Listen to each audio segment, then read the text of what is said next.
নজরে শিরোনামগুলো বলে যাব এবং দলিলগুলো বলে যাব, আপনারা মনে রাখবেন। প্রথমে আলোচনা হবে ইসালে সওয়াব, কি করলে মৃত ব্যক্তির নিকটে নেকি পৌঁছায়। আর দ্বিতীয় পার্টে আলোচনা হবে কি করলে ইসালে আযাব, মৃত ব্যক্তির শাস্তি হয়। দুইটা বিষয় আমাদের জানা দরকার। আসুন, প্রথম, মৃত ব্যক্তি যখন মারা যায় তখন যদি দুনিয়াতে থাকা অবস্থায় ওনার কোনো ঋণ থাকে, এই ঋণটা আদায় করে দিলে মৃত ব্যক্তি ওই ঋণের শাস্তি থেকে মুক্তি পাবেন এবং ঋণ পরিশোধ করার নেকিও পাবেন। সহিহ বুখারী হাদিস নাম্বার 5371, রাসূলুল্লাহ সাল্লাল্লাহু আলাইহি সাল্লামের নিকটে একটা খাটে করে জানাজার নিয়ে আসা হলো একজন মৃত ব্যক্তিকে। সাহাবীগণ বলেন, আল্লাহ রাসূল তার জানাজা পড়ে দেন। রাসূলুল্লাহ সাল্লাল্লাহু আলাইহি সাল্লাম বললেন, হাল আলাইহি দাইনুন, এই লোকটার কোনো ঋণ আছে? সাহাবীগণ বললেন, আছে। তিনি বললেন, তার কি ঋণ পরিশোধ করার মতো কোনো সম্পদ আছে? সাহাবীগণ বললেন, নেই। আমাদের নবীর মন্তব্য শুনুন, তিনি বলছেন, সল্লু আলা সাহিবিকুম, এই মৃত ব্যক্তি যে তোমাদের ভাই, তোমাদের ভাইয়ের জানাজা তোমরাই পড়ো, আমি পড়ব না। হাদিস এতটা কঠিন কথা বোঝায় যে ঋণ নিয়ে মৃত্যুবরণ করলে আমাদের নবী বিষয়টাকে এতটাই অপছন্দ করেছেন, তার জানাজাই পড়তে চান নাই। পরে আবু কাতাদা রাদিয়াল্লাহু তাআলা আনহু বলেন, আল্লাহ রাসূল, আপনি তার জানাজা পড়েন, তার যত ঋণ আছে আমি পরিশোধ করার দায়িত্ব নিলাম। তখন আমাদের নবী তার জানাজার সালাত আদায় করিয়েছেন।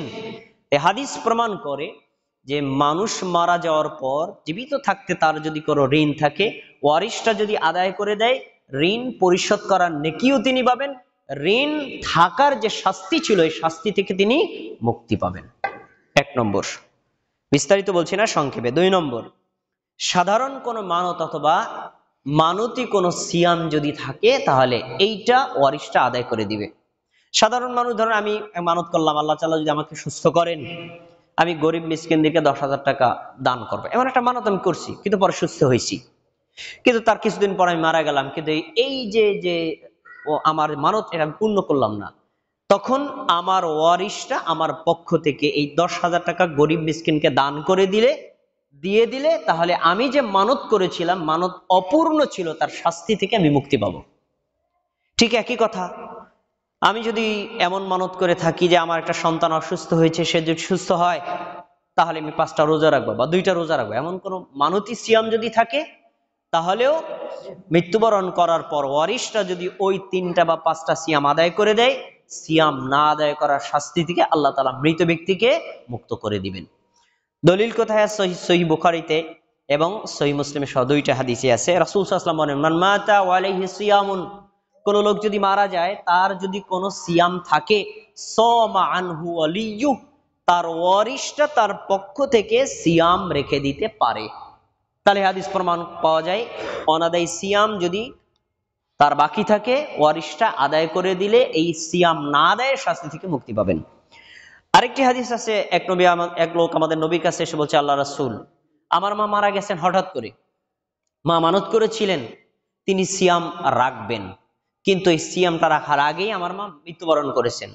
এখন বলছেন যে আমি যদি আমার মায়ের পক্ষ থেকে ওই মানতি সিয়ামটা আদায় করে দেই, বা সাধারণ কোনো মানত থাকে এটা আদায় করে দেই, তাহলে কি তার পক্ষ থেকে আদায় হবে? আমাদের নবীর বক্তব্য শুনুন, তিনি বলছেন, ইকদি আনহা, তুমি তোমার মায়ের পক্ষ থেকে এই ঋণটা, এই মানতি সিয়ামটা অথবা সাধারণ মানতটা তুমি পূর্ণ করে দাও, তাহলে তার পক্ষ থেকেই আদায় হবে। আমরা তাহলে হাদিস 2টা থেকে 2টা কথা পাইলাম। মানতি সিয়াম যদি কারো অপূর্ণ থাকে, ওয়ারিশটা আদায় করে দিলে মৃত ব্যক্তির শাস্তি থেকে মুক্তি পাবে। 2 নম্বর, এবং সাধারণ কোনো মানত যদি বাকি থাকে, ওয়ারিশটা আদায় করে দিলে এই মানত অপূর্ণতার শাস্তি থেকে তিনি মুক্তি পাবেন। এবার 3 নম্বর, ফরজ সিয়ামের কাফফারা আদায় করা। একটু আগে যেটা বলছি, মানতি সিয়াম অপূর্ণ থাকলে ওয়ারিশটা আদায় করে দিলে হবে, কিন্তু ফরজ সিয়াম যদি অনাদায়ী থাকে তাহলে সিয়ামের পরিবর্তে সিয়াম রাখা যাবে না। ধরুন উদাহরণস্বরূপ, আমি রমাদান মাসে 30টা সিয়াম ছিল, আমি 25টা রাখছি, বাকি 5টা রাখি নাই। ঈদের 10 দিন পর যদি মৃত্যুবরণ করি তাহলে আমার 5টা সিয়াম বাকি ছিল, এই সিয়ামগুলো যে আমার ওয়ারিশটা আদায় করে দেয় হবে না। কি করতে হবে? আব্দুল্লাহ ইবনে আব্বাস রাদিয়াল্লাহু তাআলা আনহু বলেন, যে মৃত ব্যক্তির মানতি সিয়াম থাকলে ওয়ারিশটা আদায় করলে আদায় হবে, কিন্তু ফরজ সিয়াম যদি থাকে তাহলে ওয়ালাম ইয়াসুম উতইম আনহু, যে কয়টা সিয়াম তার বাদ পড়ে গেছে রমজান মাসের সিয়াম, এক একটা সিয়ামের বিনিময়ে এক সা করে খাদ্য বস্তু দিতে হবে। ওই সিয়ামের পরিবর্তে আপনি রেখে দিতে পারবেন, হবে না, বরং ওইটার পরিবর্তে এক সা খাদ্যবস্তু আপনারা জানি ফেতরা দেওয়ার সময় যেটা দিয়েছি 2.5 কেজি থেকে 3 কেজি পরিমাণ যে আমরা চাল দেই, এই চালটা এক একটা সিয়ামের পক্ষ থেকে দিয়ে দিতে হবে। তাহলে মৃত ব্যক্তি এই সিয়াম না আদায়ের শাস্তি থেকে মুক্তি পাবেন। এগুলো মৃত ব্যক্তির নিকটে ইসালে সওয়াবের মাধ্যম, যা জ্বলন্ত হাদিস থেকে প্রমাণিত আছে। প্রসঙ্গক্রমে একটা কথা আসতে পারে, মৃত ব্যক্তি যদি মানসি সিয়াম না রাখে, তার পক্ষ থেকে সিয়াম আদায় করে দিলে সিয়ামের শাস্তি থেকে মুক্তি পাবে। মৃত ব্যক্তি যদি ঋণ না রাখে, ঋণ না দিয়ে যায়, ঋণটা পরিশোধ করলে তার পক্ষ থেকে ঋণ আদায় করলে আদায় হয়ে যাবে। মৃত ব্যক্তি সাধারণ কোনো মানত করে থাকে, সেটা পূর্ণ না করে আদায় করে দেয়, তাহলে আদায় হবে। মৃত ব্যক্তি যদি ফরজ সিয়াম না রাখে, তার পক্ষ থেকে কাফারা দেয়, তাহলে আদায় হবে। কিন্তু যদি রোজা না, নামাজ না পড়ে, তখন কি হবে? এবার আমাদের সমাজের কথা বলছি। কোন ব্যক্তি যদি মারা যায়, ধরেন আপনাদের মসজিদের ইমাম সাহেবকে জিজ্ঞেস করলো, হুজুর আব্দুল মান্নান ভাই বললো যে আমার শ্বশুর মারা গেছেন, উদাহরণস্বরূপ, তিনি তো 5 দিন পর্যন্ত নামাজ পড়তে পারেন না, হুজুর কি করা যায়? তো হুজুরকে এক কাজ করেন, 5 দিন তো একদিনে 5 ওয়াক্ত, এবার 5 5 25 ওয়াক্ত, এক ওয়াক্তের বিনিময়ে ওই যে একসা খাদ্যবস্তুর মূল্য ধরে পরিশোধ করে দেন।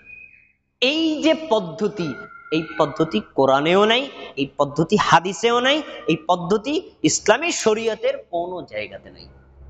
কেন নাই? কারণ সালাত বা নামাজ এমন একটি ইবাদত, যেই ইবাদতের বিকল্প কোনো ইবাদত নাই। রোজার বিকল্প হয়, হজের বিকল্প হয়, দানের বিকল্প হয়, ঋণের বিকল্প হয়, কিন্তু নামাজ এমন একটি ইবাদত, এই নামাজ আপনারই আদায় করতে হবে। আপনার নামাজ কেউ আদায় করে দিলে হবে না, টাকা দিয়েও পরিশোধ করা যাবে না। আপনার কি পড়তে হবে? এজন্য ফরজ নামাজ যদি কারো বাকি থাকে, তাহলে তার কোনো কাফফারা নাই, বরং আপনি ওয়ারিশ হিসেবে তার পক্ষ থেকে ক্ষমা চাইতে পারেন।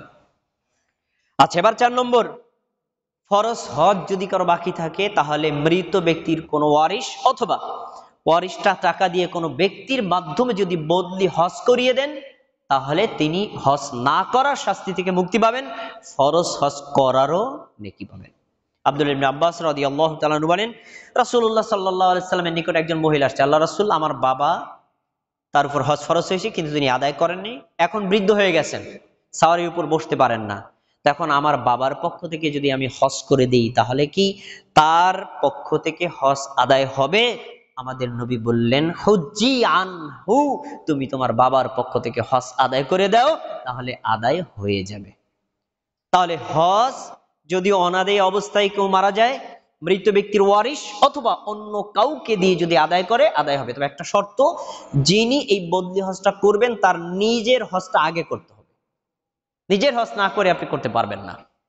আচ্ছা, আমি সংক্ষেপ করে বলছি। এরপর 5 নম্বর, মৃত ব্যক্তির যদি কোনো যাকাত অনাদায়ী থাকে এবং সেটা নির্ধারিত থাকে, তাহলে মৃত ব্যক্তির ওয়ারিশটা সেই যাকাতটা আদায় করে দিলে আদায় হবে। কারণ যাকাত এমন একটি ইবাদত, এটার প্রতিনিধির মাধ্যমে আদায় করা যায়, নিজে আদায় না করলেও চলে। উদাহরণ, ধরেন আমি বিদেশে আছি, আমার ভাইকে যদি বলি আমার এত টাকা হয়েছে, তুমি এত টাকা দিয়ে দাও, আমি পাঠিয়ে দিচ্ছি, তাহলে কিন্তু আমার ভাই আদায় করলো, টাকাটা আমি দিচ্ছি, কিন্তু প্রতিনিধি দিয়ে আদায় করলাম, হবে কি হবে না? হবে। তাহলে যাকাতটাও ওয়ারিশটা যদি আদায় করে দেন, তাহলে যাকাত না আদায়ের শাস্তি থেকে মুক্তি পাবেন এবং যাকাত আদায় করার নেকিও পাবেন। আচ্ছা, এবার মৃত ব্যক্তির নিকটে ইসালে সওয়াব, নেকি পৌঁছানোর 6 নম্বর মাধ্যম হলো মৃত ব্যক্তির পক্ষ থেকে দান করা। এটি মোস্ট ইম্পর্টেন্ট একটি বিষয়। আমরা এই বিষয়ে কার্পণ্যতা করি।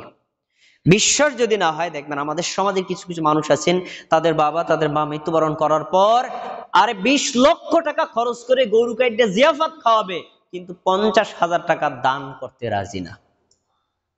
এটি কি বাস্তব না অবাস্তব? একেবারে শতভাগ বাস্তব। অথচ আপনি 1 কোটি টাকা খরচ করে জিয়াফত খাওয়ালে 5 পয়সার কোনো কল্যাণ হবে, কোরআনেও নাই, হাদিসেও নাই। কিন্তু যদি আপনি 10 টাকা হালাল আপনি যদি আপনার মায়ের পক্ষ থেকে, আপনার বাবার পক্ষ থেকে আদায় করেন, আপনার বাবা মাও নেকি পাবেন, আপনিও পাবেন। দান এটি মৃত ব্যক্তির নিকটে ইসালে সবার শ্রেষ্ঠ মাধ্যম। একজন সাহাবী দেখেন আল্লাহ রাসূলের কাছে বলছেন, আল্লাহ রাসূল, আমার বাবা হঠাৎ করে মারা গেছেন। এখন আমার ধারণা তিনি যদি জীবিত থাকতেন বা আমি তার পাশে থাকতাম তখন কিছু ওসিয়ত করতেন, কিন্তু তিনি কিছু সম্পদ রেখে গেছেন। আমি যদি আমার বাবার রেখে যাওয়া সম্পদ থেকে কিছু দান করি, হাদিসের শব্দ আইয়ুকাফিরু আনহু, আইয়ুকাফিরু আনহু, মানে আমার বাবার পক্ষ থেকে দান করলে বাবার কোনো গুনাহ কি ক্ষমা হবে? আমার নবীর মন্তব্য হলেন, তিনি বলছেন নাম, হ্যাঁ, তুমি যদি তোমার বাবার জন্য দান করো, মায়ের জন্য দান করো, ওয়ারিসের জন্য দান করো, তাহলে তার পাপ ক্ষমা হয়ে যাবে। এই কথা কোরআনে উল্লেখ করা আছে। সূরাতুল মুনাফিকুন 10 নম্বর আয়াতটা খুলে দেখেন আল্লাহ কি বলছেন, ওয়ানফিকু মিম্মা রাযাকনাকুম মিন ক্বাবলি আইয়াতিয়া আহাদাকুমুল মাউত, তোমাদের কারো মৃত্যু আসার আগে তোমরা আল্লাহর রাস্তায় দান করো, আমি তোমাদেরকে যে রিজিক দিছি তা থেকে। কেন? ফায়াকুলা রাব্বি লাউলা আখখারতানি ইলা আজালিন করিব, মৃত্যু যখন তার সামনে এসে যাবে তখন সে আফসোস করে বলবে, লাউলা আখখারতানি, আল্লাহ আপনি যদি আমার মৃত্যুটার 1টা মিনিট পরে দিতেন, 10টা মিনিট পরে দিতেন, একটু অপেক্ষায় করতেন, তাহলে ফাআসসাদদাকা, ওই সময় আমি দান করতাম, ওয়া আকুম মিনাস সলিহিন, আমি দানশীল ব্যক্তিদের অন্তর্ভুক্ত হয়ে, নেককারদের অন্তর্ভুক্ত হয়ে মারা যেতাম। আপনারা বলেন তো, মৃত্যুর সময় কেউ যদি আল্লাহর কাছে আবেদন করে, আল্লাহ আমাকে 5 মিনিট পরে মৃত্যু দেন, আমি দান করতেছি, আল্লাহ এই অফার গ্রহণ করবেন?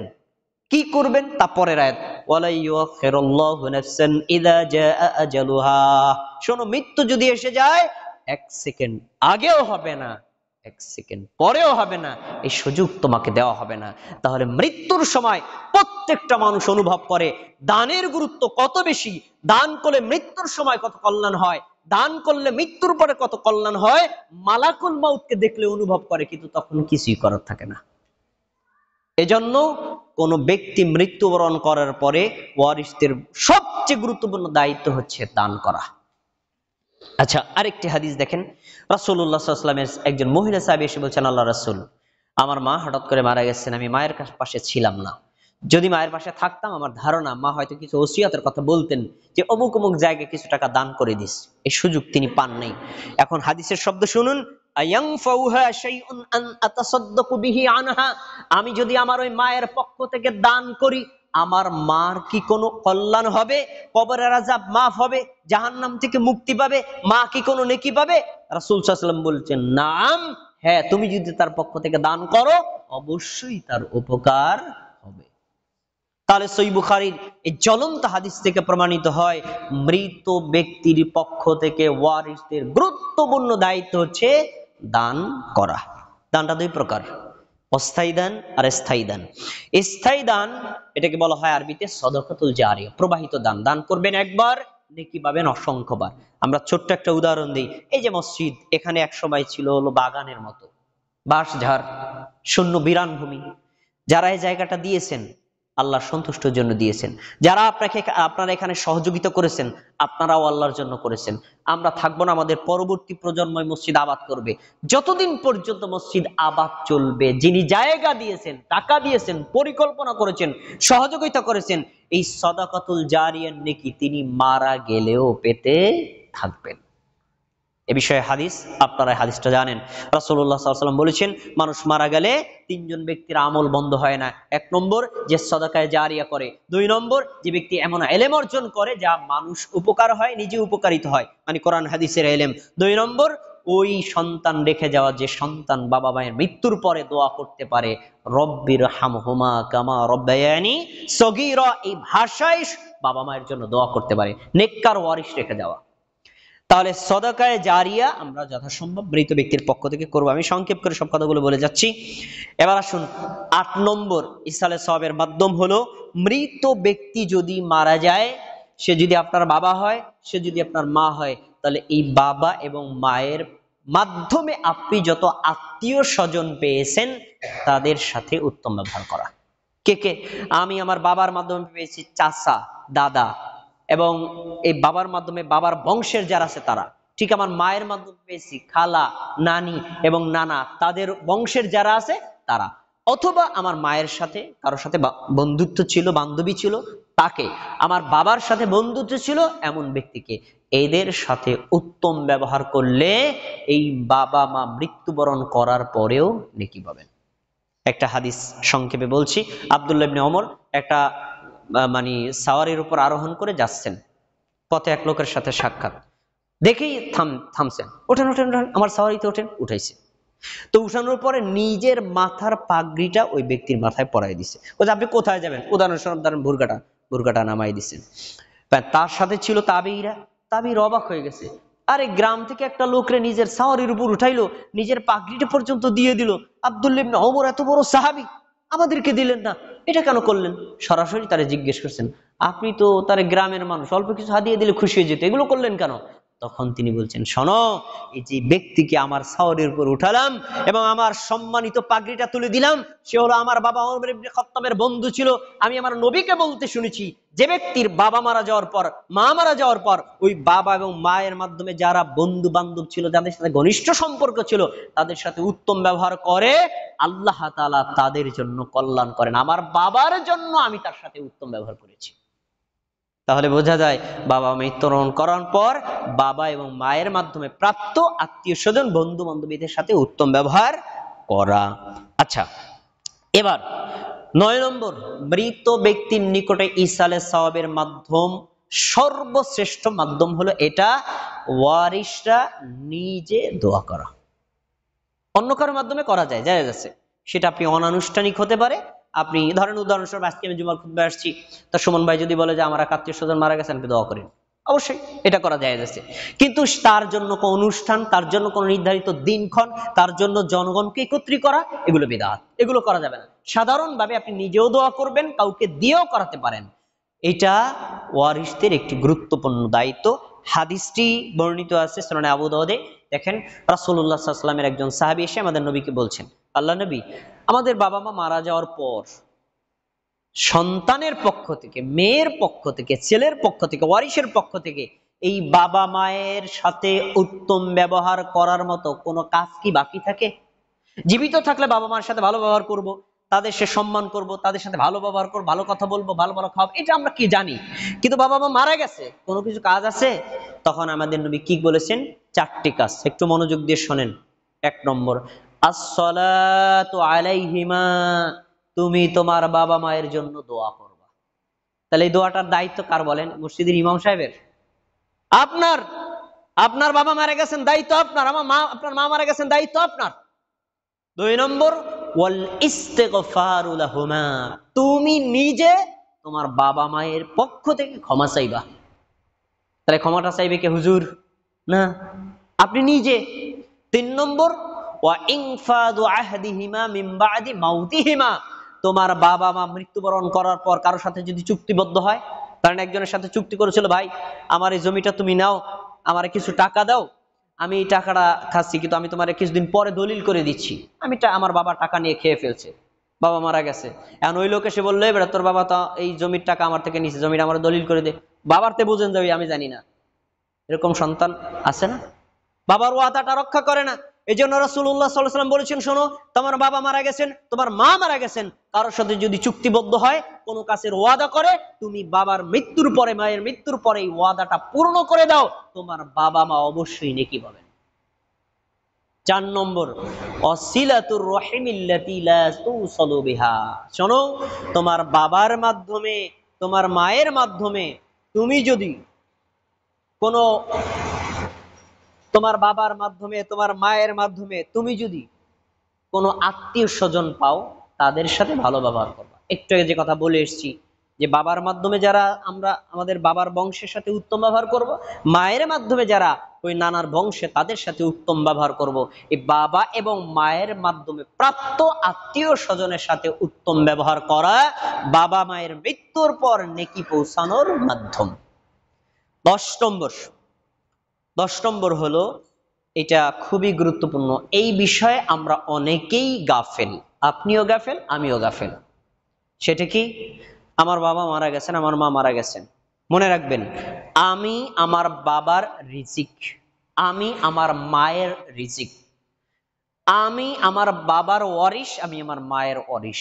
আমার বাবা এবং মায়ের ওয়ারিশটা সম্পদ যেমন ওয়ারিশ, আমি ব্যক্তি ওয়ারিশ। আমার বাবা যদি 50,000 টাকা রেখে দিত, ওই টাকাটা যদি আমি খারাপ কাজে ব্যয় করি, বাবার যেমন গুনাহ হবে আমারও গুনাহ হবে। ঠিক আমার বাবার রেখে যাওয়ার সন্তান আমি যদি নেক আমল করি আমার বাবা নেকি পাবে। আমি যদি গুনার কাজ করি তাহলে মনে রাখবেন গুনার ভাগটা কিন্তু বাবার কাছেও পৌঁছে যাবে। যদি আমি অপ্রাপ্ত বয়স্ক থাকি আর যদি প্রাপ্তবয়স্ক হই তাহলে বাবার কাছে গুনার ভাগটা যাবে না। তাহলে 10 নম্বর হলো প্রত্যেক সন্তানের দায়িত্ব, প্রত্যেক ওয়ারিশের দায়িত্ব তার বাবার মৃত্যুর পর, মায়ের মৃত্যুর পর নিজে সৎ পথে থাকা, নেক আমল করা, গুনাহ থেকে বেঁচে থাকা। আমি বিশাল বক্তব্যটাকে সংক্ষেপে নিয়ে এসেছি। আজকে ঈসা আলাইহিস সালামের 10টি মাধ্যম বললাম, সবগুলোই কোরআনে আছে, সবগুলো হাদিস থেকে উল্লেখ করা আছে। আল্লাহ তাবারাকা ওয়া তাআলা আমাদেরকে কোন ওয়ারিশ মৃত্যুবরণ করার পর এই 10টি কাজ সম্পাদন করার তৌফিক দান করুন। এবার মোস্ট ইম্পর্টেন্ট কথা, এই 10টা করেছেন, একটাও কাজে লাগবে না, একবারে এক গুলিতে সব ফাঁকা। কি? যদি আপনার বাবার ঈমান না থাকে, যদি আপনার মায়ের ঈমান না থাকে, তাহলে কোনো কাজে লাগবে না, সব শেষ। দেখেন হাদিস, রাসূলুল্লাহ সাল্লাল্লাহু আলাইহি ওয়াসাল্লাম বলেছেন যে লাউ কানা মুসলিমান, তোমার বাবা মা যদি ঈমানদার হয়, মুসলিম হয়, তো আতাকতুম, তুমি তোমার বাবা মায়ের পক্ষ থেকে দাস আজাদ করো, আও তাসাদদাকতুম, দান করো, অথবা তার পক্ষ থেকে তুমি অন্য কোন আমল করো, যাই করো না করো, তাহলে সে নেকি পাবে। আর যদি তার ঈমানই না থাকে কোনো কাজে আসবে না। তাহলে বোঝা যায় যে আপনি ঈমানদার থাকা, এটা হলো আমল পাওয়ার শ্রেষ্ঠ মাধ্যম। আপনার ঈমান ঠিক থাকা, ইসলাম ঠিক থাকা, এটা হলো আমলের নেকি পাওয়ার শ্রেষ্ঠ মাধ্যম। ঈমান নাই, আমলের কোনো ভ্যালু নেই। তাই আমাদের বাবা মা কেউ যদি কবর পূজার সাথে, পীর পূজার পাশে অথবা মারাত্মক শিরক এবং বেদাতের সাথে, কুফরের সাথে জড়িত থাকে, তাহলে একবার অতি দ্রুত হাতে পা ধরে হলেও এই শিরক এবং বেদাত থেকে তাকে বিরত রাখতে হবে, কুফর থেকে বিরত রাখতে হবে। যদি সে ঈমানদার হয় তাহলে কম বেশি আমি যাই করি আমার বাবা মা নেকি পাবে।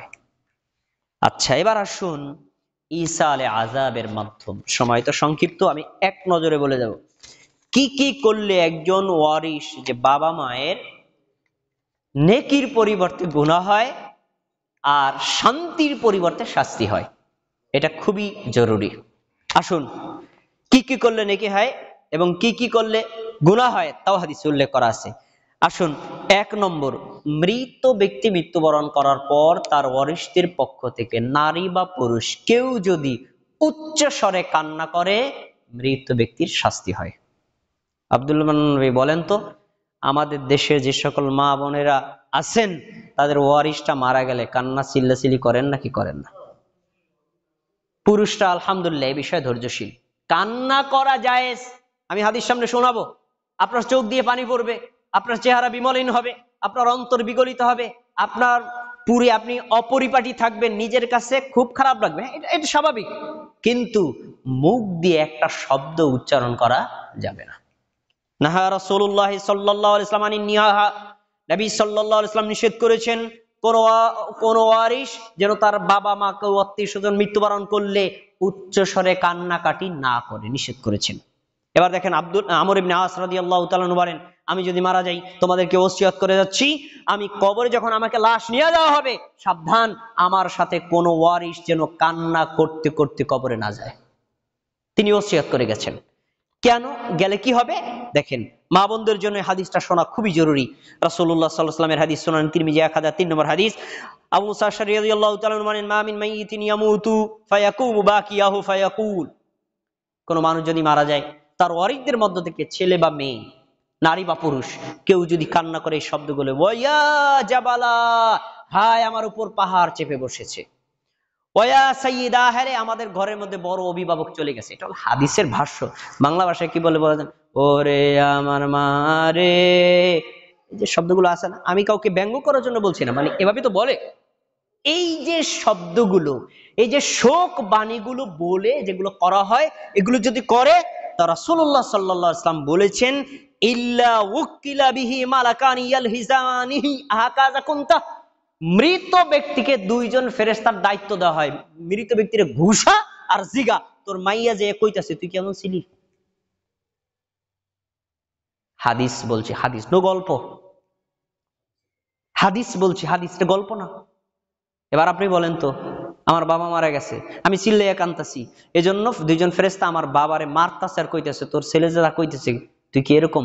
বলেন তো বাবারে মার খাওয়াইছে কেডা? এই কথা বলে না কেন? তাহলে এই জন্য বললাম এটা হলো ইসালে আযাবের মাধ্যম। নারীদের জন্য মোস্ট ইম্পর্টেন্ট এটা। কখনো কখনো আপনি আপনার বাবা মা স্বামী স্ত্রী যেই মারা যাক, আপনি কাঁদবেন, চোখ দিয়ে পানি বের হবে, আপনার মন বিগলিত হবে, আপনার চেহারা বিমলিন হবে, কিন্তু মুখ দিয়ে কোনো শব্দ উচ্চারণ করা যাবে না। করলেই আপনার বাবা এবং মায়ের শাস্তি হবে। এখন আপনি কি চান? আপনার বাবা মার শাস্তি চান? তাহলে চিল্লাইতে পারেন। আর যদি তার শান্তি চান, ঠোঁট বন্ধ রাখতে হবে, জিহ্বা বন্ধ রাখতে হবে। আরেকটি হাদিস, সুনান ইবনে মাজাহ হাদিস নাম্বার 1581, আবু মালিক আশআরী রাদিয়াল্লাহু তাআলা আনহু রাসূল সাল্লাল্লাহু আলাইহি ওয়াসাল্লাম বলেছেন আন-নিয়াহাতু মিন আমরিল জাহিলিয়াহ, বাবা মা ওয়ারিশ মৃত্যুবরণ করার পর উচ্চস্বরে কান্নাকাটি করা, এটা হলো জাহিলি যুগের অভ্যাস। সবাই আমার এই কথাটা মনোযোগ দিয়ে শুনতে হবে, খুব আমাদের তাকান। এটা জাহিলি যুগের অভ্যাস ছিল। জাহিলি যুগের অভ্যাস ছিল দুই প্রকার। মানুষ যদি মারা যাইতো, তারা যদি সম্ভ্রান্ত বংশের হইতো, টাকা পয়সাওয়ালা হইতো, নিজেরা কাঁদতো না, বাজারে গিয়ে কান্না করার লোক নিয়ে আসতো। কারণ নিজেরা কান্না করলে শরীর স্বাস্থ্য নষ্ট হয়ে যাবে। আর যদি গরিবরা মারা যাইতো তাহলে নিজেরাই কাঁদতো, টাকা নেই কারে আনবে। যে সুমন ভাই মনে মনে হাসছে, কান্না করার লোকও ভাড়া করে আনি, আবার কি কয়? এই যে আপনি হাসছেন না, এবার বাংলাদেশের গল্প যদি একজন সাহাবীকে কবর থেকে তুলে বলি যে আমাদের বাংলাদেশে এরকম হয়, সাহাবী ও মুসকিন মুসকি হাসবেন, কি করস তুই, কি এটার ঘুরান। আমার বাবা মারা গেছেন, আমি আমার বাবার জন্য কোনোদিন হাত তুলে কাঁদলাম না, নিজের চোখে ফেললাম না। এবার গেলাম হাফিজি মাদ্রাসায়, 50 জন ছাত্র ভাড়া করে নিয়ে আসছি, কোরআন পড়েন, আমার বাবার জন্য দোয়া করেন, তাহলে ভাড়া করে আনা হলো না। এটা যদি সাহাবীকে এনে জিজ্ঞেস করা হয় যে আপনাদের যুগে ছিল এরকম কান্নাকারী লোক, কালকে বাজার থেকে নিয়ে আসা হয়তো, আর বাংলাদেশের নিয়ম হলো এরকম, কালকে হাফিজির মাদ্রাসা থেকে নিয়ে আসা হয়, ওরা কোরআন পড়ে, ওরা দোয়া করে, আর ওয়ারিস নিজেরা দোয়া করে না, কান্না করে না। তখন তারা বলবে আরে ভাই, আমাদের জাহিলি যুগই তোদের বাংলাদেশ থেকে ভালো ছিল, আমাদের জাহিলি যুগ ভালো। তাহলে জেনে রাখেন, আপনার বাবা মা মৃত্যুবরণ করার পর আপনি যদি নিজে দোয়া না করেন, নিজে কান্না না করেন, ভাড়া করে হুজুর নিয়ে আসলে কোনো কল্যাণ হবে না। এটা জাহিলি যুগের প্রসেস। এই প্রসেস ইসলামী শরীয়তের কোনো অস্তিত্ব নাই। এবার যে সকল মা বোনেরা উচ্চস্বরে কান্দেন, তাদের জন্য জরুরি, খুব মোস্ট ইম্পর্টেন্ট, কোন নারী যদি তার ওয়ারিশ মৃত্যুবরণ করার পর উচ্চস্বরে কান্নাকাটি করে, জীবনে 1 দিন বা 10 দিন যেদিন হোক কান্নাকাটি করে, অলাম তাতুব, এই পাপের জন্য তাওবা না করে, কতা আল্লাহু লাহা সিয়াবাম মিন কতরানি ওয়া দারআন মিন লাহাবিন নার, এই নারীকে কিয়ামতের দিন আল্লাহ তাআলা আগুনের লেলিহান বর্ম পোশাক পরিয়ে দিবেন, এই বাবা মায়ের জন্য উচ্চস্বরে কান্নাকাটি করার জন্য। তাহলে এই পাপের সাথে যে মা বোন জড়িত আছেন, তাদেরকে তাওবা করতে আর কোনো সময় নেই, এখনই তাওবা করতে হবে। আর কখনো আমার স্বামী মারা গেলে, আমার বাবা মারা গেলে, আমার মা মারা গেলে আমি কাঁদবো, চোখের পানি বের হবে, চেহারা বিমলিন হবে, অন্তর বিগলিত হবে, ঠোঁট দিয়ে কোনো উচ্চারণ করা যাবে না। যদি করে তাওবা করতে হবে। তাওবাবিহীন মারা গেলে জাহান্নামে শাস্তি হবে। এটা হাদিসের কথা, আমার কথা না। এবার আসুন, মৃত ব্যক্তির জন্য উচ্চ স্বরে কান্নার সাথে সাথে নিজের পোশাককে এলোমেলো করা, নিজের উপর আঘাত করা। অনেকে আছেন এমন দৃশ্য হয়, বাবা মা মারা গেছেন, বা নিজের সন্তানই মারা গেল, কষ্ট পান, এটা তো আমি জানি, শিওর কষ্ট পান, কিন্তু সে কষ্টের সাথে আপনার পোশাক এলোমেলো হওয়া এর কোনো সম্পর্ক নেই। পোশাক এলোমেলো হবে কেন? এই কষ্টের সাথে নিজের উপর আঘাত করবেন কেন? এটি ইসলামী শরীয়তে নিষিদ্ধ। রাসূল সাল্লাল্লাহু আলাইহি ওয়াসাল্লাম বলেন, লাইসা মিন্না মান হালাকা ওয়া মান সালাকা ওয়া মান খারাকা। ওরা আমার অন্তর্ভুক্ত নয়, মানে আমার মুসলিমদের অন্তর্ভুক্ত নয়, যারা মৃত্যুবরণ করার কারণে শোক পালন করতে গিয়ে নিজের মাথা টাক করে, নিজের পোশাক এলোমেলো করে, নিজের উপর আঘাত করে, এই কাজগুলো যারা করে তারা মুসলিমদের অন্তর্ভুক্ত নয়। রাসূল সাল্লাল্লাহু আলাইহি ওয়াসাল্লাম এটা নিষেধ করেছেন, এটা করা যাবে না।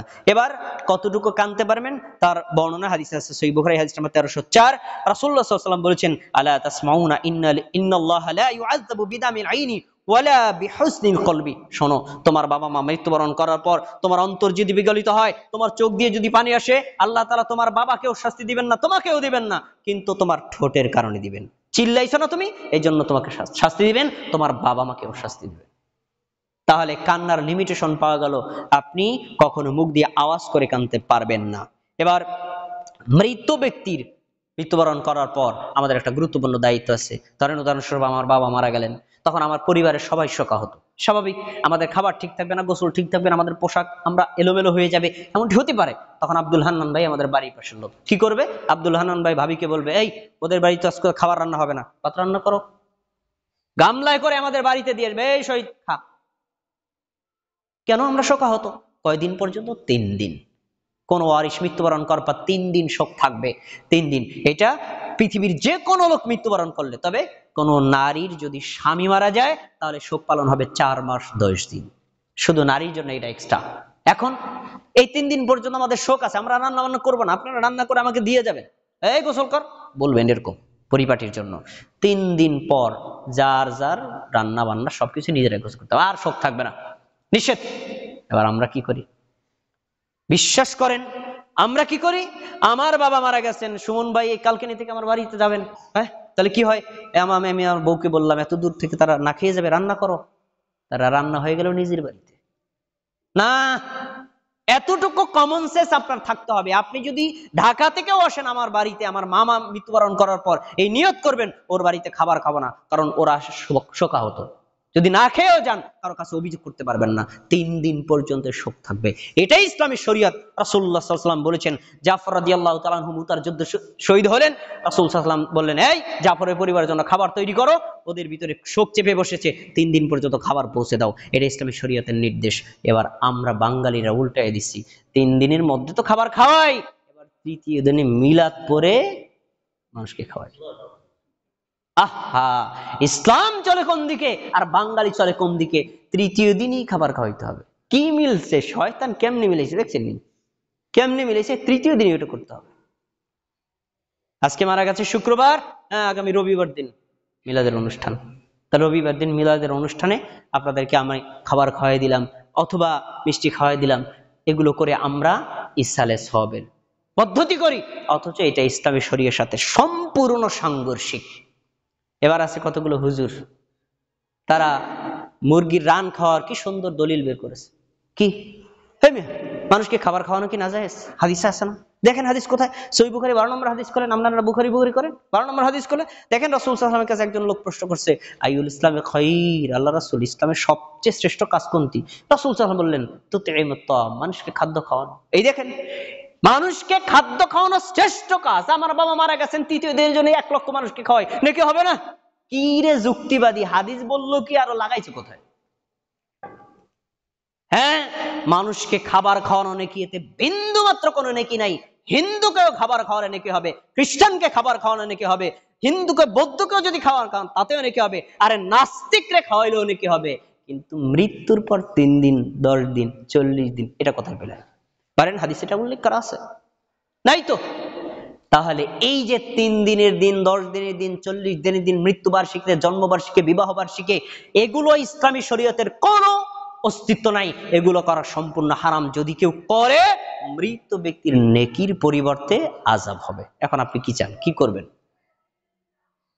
আলোচনার শেষের দিকে একটা দলিল আপনাদেরকে দিব। কোরআনের জায়গায় কোরআন, হাদিসের জায়গায় হাদিস, কেতাবের জায়গায় কেতাব, ঠিকই আছে, মানে কয়জনে, বলে কয়জনে? দেখেন, হানাফি মাযহাবের একজন বড় আলেম, পাকিস্তানে তার জন্ম, পাকিস্তানে তিনি মারা গেছেন, বর্তমানে তার সন্তান বড় মাপের আলেম, তিনি হলেন মুফতি শফি রাহিমাহুল্লাহ। তিনি একটা কিতাব লিখছেন, আপনাদের অনেকের কাছে এটা আছে, তাফসিরে মাআরিফুল কোরআন। পড়ছেন? জানেন কি আপনারা? তাফসিরে মাআরিফুল কোরআন বাংলা অনুবাদ বেরিয়েছে। তাফসিরে মারিফুল কোরআন সৌদি থেকে যেটা প্রেস হয়েছে সেটার 35 নম্বর পৃষ্ঠায় সূরা বাকারা 41 নম্বর আয়াতের তাফসিরটা খুলে দেখেন। এটা কোনো আহলে হাদিস আলেমদের লেখা না, মনে রাখেন।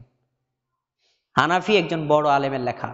এই আলেমের লেখা এই তাফসিরে 35 নম্বর পৃষ্ঠা কি আছে, আমি একটা শব্দ চেঞ্জ করানো, হুবহু শব্দগুলো আপনাদেরকে শোনাচ্ছি, দেখেন কি লেখে। ইসালে সওয়াব উপলক্ষে খতমে কোরআনের বিনিময়ে পারিশ্রমিক গ্রহণ করা সর্বসম্মতভাবে নাজায়েজ। একবারে শিরোনাম এটা, এবারে শিরোনামের ভিতরে কি লেখছে, পারিশ্রমিকের বিনিময়ে মৃতদের ইসালে সওয়াবের উদ্দেশ্যে কোরআন খতম করানো, অন্য কোনো দোয়া কালাম ওজিফা পড়ানো হারাম। এখন যেহেতু পারিশ্রমিকের বিনিময়ে কোরআন পড়ানো হারাম, যে পড়ছে এবং যে পড়াবে তারা উভয়ই গুনাহগার হবে। তাহলে টাকার বিনিময়ে হাফিজি ছাত্রদেরকে আইনা হুজুরদেরকে আইনা আপনি কোরআন খতম করাবেন আর বাবার কবরে নাকি পৌঁছে দিবেন, স্পষ্ট লেখা, যে করবে সেও গুনাহগার, যেও করাবে সেও গুনাহগার। এখন বলছে উভয়ে যেহেতু গুনাহগার, বস্তিত যে পড়েছে সেই যেহেতু কোনো নেকি পাচ্ছে না, তখন মৃত আত্মার নিকটে কি পৌঁছাবে? আপনার কাছে প্রশ্ন রাখছে, নেকি তো হলোই না, এখন কবরে যাবে কি? আচ্ছা এবার শোনেন, কবরের পাশে কোরআন পড়ানো বা পারিশ্রমিকের বিনিময়ে কোরআন খতম করানোর রীতি সাহাবী, তাবী এবং প্রথম যুগের উম্মতগণের দ্বারা কোথাও প্রমাণিত নাই, কোরআনেও নাই, হাদিসেও নাই। সাহাবীদেরা করেন নাই, তাবীরা করেন নাই, তাবী করেন নাই, চার মাযহাবের ইমামরা করেন নাই। সুতরাং এগুলো নিঃসন্দেহে বিদআত। একেবারে শব্দটা এখন ওখানে আছে, আমি কোট করছি, একটা শব্দ পাল্টাইনি। তাহলে এগুলো করা বেদাত, এটা কি আহলে হাদিস আলেমের ফতোয়া না হানাফি আলেমদের ফতোয়া? তারাই মানে না। আপনি ফতোয়া বলবেন এই আহলে হাদিসের কথা কে মানে না।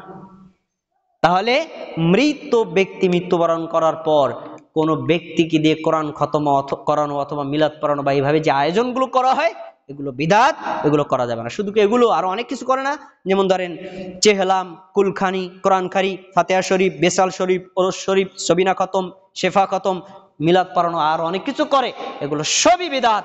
এগুলো করলে নেকি তো হবে না, উল্টা আরো গুনাহ হবে। তিনটা কথা বলে আমার আলোচনা শেষ করছি, মোস্ট ইম্পর্টেন্ট কথা। এক, এই কাজগুলো হয়েছে কিভাবে? এক নম্বর, অর্ধ শিক্ষিত কিছু পকেট পূজারী হুজুরদের মাধ্যমে এগুলো চালু হয়েছে, যারা না জানে কোরআন, না জানে হাদিস, না জানে ইসলামী শরিয়ত, না জানে সুন্নাত, না জানে বিদআত, এরাই এটা চালু করেছে। আর বাপ দাদার রীতির প্রচলন দেখিয়ে এটা টিকে আছে। যখনই নিষেধ করবেন, আব্দুল হান্নান কইছে তো ঠিকই, কিন্তু বাপ দাদার আমল তো করিয়েতেছি, এরকম বলে নাকি? বলে না। বাপ দাদার দোহাই দিয়ে এগুলো করছে। আরেকটি হলো লৌকিকতার মাধ্যম। আপনার বাবা মারা গেছেন, আপনি 1 লক্ষ টাকা খরচ করে গরু কেটে খাওয়াইতেছেন, আমি বললাম কি এই কোরআন হাদিসে নাই, এগুলো বেদাত, আপনি করেন না, আপনি বরং এই টাকাটা আল্লাহর রাস্তায় দান করে দেন। তখন উনি বললে কি জানেন ভাই, আমার বাবা কোটিপতি, আমার জন্য কোটি কোটি টাকা রেখে গেছে, আমি যদি আমার বাবার জন্য কিছু না করি এলাকার লোকেরা করবে কি, সন্তান রেখে গেছে, বাবার জন্য 2 টাকা খরচও করলো না, যার ফলে আমাকে গরু কেটে খাওয়াইতে হইতেছে। তার মানে আসলে নাকি না, উদ্দেশ্য সমাজকে সন্তুষ্ট করা। বাস্তব না অবাস্তব? বাস্তব। লৌকিকতার মাধ্যম, এগুলোর মাধ্যমে কোনো নেকি আশা করা যায় না। এরপরে আসুন, দোয়ার সাথে খাবারের কোনো সম্পর্ক নাই। আপনি আপনার বাবা মারা গেছেন, মা মারা গেছেন, আমার কাছে দোয়া চাইবেন, এই দোয়ার বিনিময়ে টাকাও দেওয়া লাগবে না, দোয়ার বিনিময়ে একবেলা খাবারও খাওয়ানো লাগবে না। দোয়া একজন মুমিন মুসলিমের জন্য তো অটোই করবে, তার সাথে খাবারের কোনো সম্পর্ক নাই। সর্বশেষ আপনাদের বিবেককে জাগ্রত করার জন্য একটা কথা বলে আমার আলোচনা শেষ করছি। খাবার অনুষ্ঠান, মিষ্টি খাওয়ানো, এটা কি দুঃখের প্রতীক না কষ্টের প্রতীক? বলে তো। কারণ আমি আমি আমি চাকরি পাইছি, আপনাদেরকে মিষ্টি খাওয়াইলাম, আমি কি খুশি না বেজার?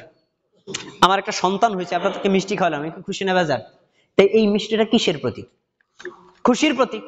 আমার বাবা মারা গেছেন, 3 দিনে দিন আপনাদের জিলাপি আর মিষ্টি খাইলাম, এখন আমি কি বুঝাইছি? আমার বাবা মারা কাছে খুশি নেই বেজার?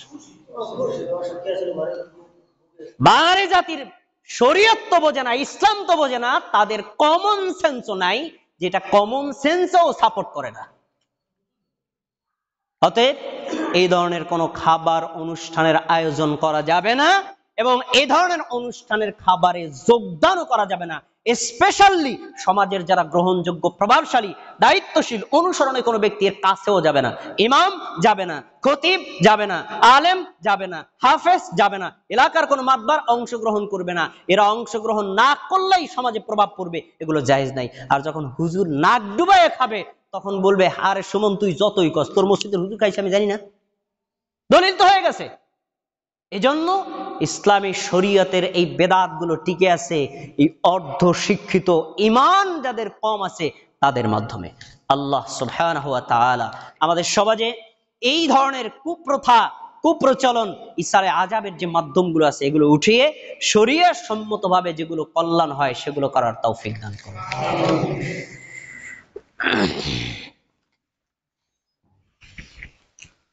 إن الحمد لله نحمده ونستعينه ونستغفره ونؤمن به ونتوكل عليه ونعوذ بالله من شرور أنفسنا من يهدي الله فلا مضل له ومن يضلله فلا هادي له وأشهد أن لا إله إلا الله وأشهد أن محمدا عبده ورسوله فيا أيها المسلمون قال الله تبارك وتعالى في القرآن المجيد أعوذ بالله من الشيطان الرجيم بسم الله الرحمن الرحيم إن الله وملائكته يصلون على النبي يا أيها الذين آمنوا صلوا عليه وسلموا تسليما اللهم صل على محمد وعلى آل محمد كما صليت على إبراهيم وعلى آل إبراهيم إنك حميد مجيد اللهم بارك على محمد وعلى آل محمد كما باركت على إبراهيم وعلى آل إبراهيم إنك حميد مجيد হে আল্লাহ আপনি আমাদের খুতবাকে কবুল করে নিন, আমাদের সালাতকে কবুল করে নিন, আমাদের ফরজ ওয়াজিব সুন্নাত মুস্তাহাব সব ধরনের আমলগুলো কবুল করে নিন।